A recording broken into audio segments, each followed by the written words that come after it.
Bismillahirrahmanirrahim. Assalamualaikum warahmatullahi wabarakatuh. Alhamdulillahirabbil alamin wassalatu wassalamu ala asrafil anbiya'i wal mursalin wa ala alihi washabihi ajmain amma ba'd.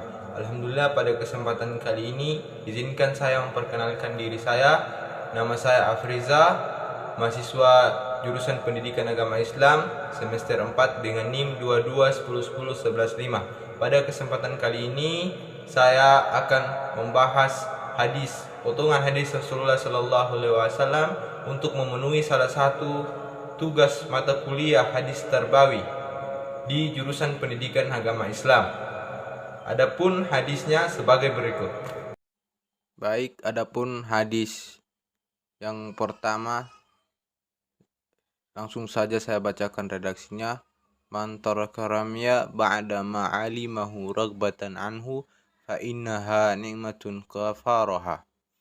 Dan barang siapa yang meninggalkan memanah setelah ia mengetahuinya karena tidak senang kepadanya, maka sesungguhnya hal tersebut adalah kenikmatan yang ia tinggalkan, atau sama dengan ia berkata yang ia ingkari. Hadis riwayat Abu Daud. Baik, terkait hadis yang telah saya bacakan tadi, tentunya ada tema yang terkandung di dalamnya.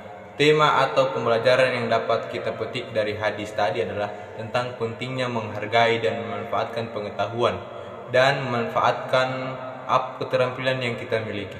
Serta hadis tadi mengajarkan kepada kita untuk tidak menyia-nyiakan atau mengabaikan potensi yang kita miliki, serta untuk menghargai setiap kesempatan dan pengetahuan yang diberikan kepada kita. Hal ini juga mengingatkan kita untuk tidak meremehkan atau menolak sesuatu hanya karena kita tidak menyukainya. Bisa jadi apa yang kita benci, apa yang kita tidak sukai, itu adalah sesuatu yang terbaik untuk kita. Mari kita bersama-sama mensyukuri apa yang telah Allah Subhanahu wa taala berikan kepada kita dengan mensyukuri nikmat-nikmat tersebut. Terkait hadis di atas yang diriwayatkan oleh salah satu sahabat Nabi, yaitu Abu Hurairah, akan saya jelaskan sedikit tentang biografi singkat Abu Hurairah. Abu Hurairah radhiyallahu anhu awalnya dikenal sebagai Abdu Syams sebelum masuk Islam pada tahun ke-7 saat perang Khaybar, di mana ia mengganti namanya menjadi Abdurrahman bin As-Sakhar sebagai sahabat yang setia. Ia tinggal di Safah dan selalu menemani Rasulullah SAW, memperhatikan hadis dan menghadiri majelis beliau. Rasulullah SAW memberikan kesaksian atas kesungguhan dalam menghafal hadis. Dikatakan bahwa Abu Hurairah adalah seorang yang paling hafal di antara perawi hadis pada masanya, meriwayatkan ribuan hadis yang diakui oleh banyak ahli ilmu. Ia meninggal di usia 78 tahun pada tahun 59 Hijriah. Itulah biografi singkat Abu Hurairah. Baik, lanjut ke hadis yang kedua. Langsung saja saya bacakan redaksi hadisnya. Bismillahirrahmanirrahim. An Abi Hurairah anna Rasulullah sallallahu alaihi wasallam dakhala al-masjid fa dakhala rajulun fasallama ala nabi sallallahu alaihi wasallam farada wa qala irji' fasalli fa innaka lam tusalli faraja'a yusalli kama shala summa ja'a fasallama ala nabi sallallahu alaihi wasallam faqala irji' fasalli fa innaka lam tusalli thalathan faqala walladhi ba'athaka bil haqqi ma uhsinu ghairahu fa'alamni faqala idza kumta ila sholati fakabbir summa qra' ma tayassara ma'aka minal qur'ani summa rka' hatta tasma'ina raki'an summa rfa' hatta ta'dila qa'iman summa sujud hatta tatma'ina sajidan summa rfa' hatta tatma'ina jalisan waf'al dzalika fi salatika kullaha.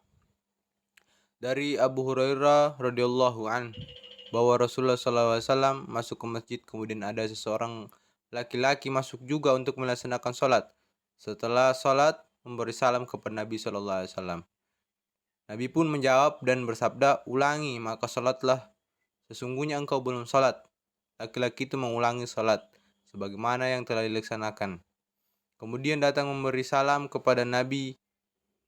Beliau bersabda lagi, ulangi salatmu, sesungguhnya engkau belum salat, sampai 3 kali. Kemudian laki-laki itu berkata, demi zat yang mengutus engkau dengan membawa kebenaran, aku tidak memperbaiki salat selainnya, maka ajarkanlah aku. Beliau bersabda lagi, jika kamu berdiri akan salat maka bertakbirlah. Kemudian bacalah apa yang mudah bersamamu daripada Al-Quran. Kemudian rukuklah sehingga tenang sebagai orang yang ruku atau tumaninah. Kemudian bangunlah dari ruku sehingga tegak berdiri, i'tidal. Kemudian sujudlah sehingga tenang sebagai orang yang sujud. Kemudian bangunlah dari sujud sehingga tenang sebagai orang yang duduk tumaninah.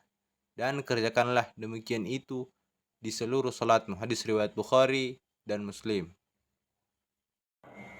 Lanjut terkait metode drill yang telah dijelaskan di hadis sebelumnya, pandangan ilmu pendidikan modern terkait metode drill. Saya jelaskan sedikit terkait metode drill untuk teman-teman. Metode drill yang melibatkan latihan berulang adalah suatu metode yang menekankan pada pengulangan untuk meningkatkan pengetahuan dan keterampilan.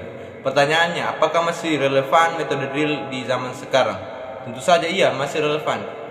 Sebagai konteks seperti pendidikan, pelatihan, dan lain-lain, memungkinkan kemungkinan membentuk kebiasaan, meningkatkan kecepatan, dan memperkuat daya ingat, memimpin informasi dalam pendidikan agama Islam dalam era digital saat ini. Pendekatan ini mungkin perlu disesuaikan dengan teknologi. Misalnya, drill dapat diintegrasikan ke dalam aplikasi pembelajaran. Selain itu, metode drill bisa lebih efektif ketika dikombinasikan dengan pendekatan pembelajaran yang berpusat pada siswa, yang memungkinkan adaptasi terhadap gaya belajar dan kebutuhan individual. Dengan demikian, sementara metode drill tetap relevan digunakan untuk sekarang, penting untuk mempertimbangkan konteks dan teknologi terkini agar tetap efektif dan sesuai dengan perkembangan zaman dalam semua mata pelajaran maupun mata pelajaran pendidikan agama Islam atau PAI.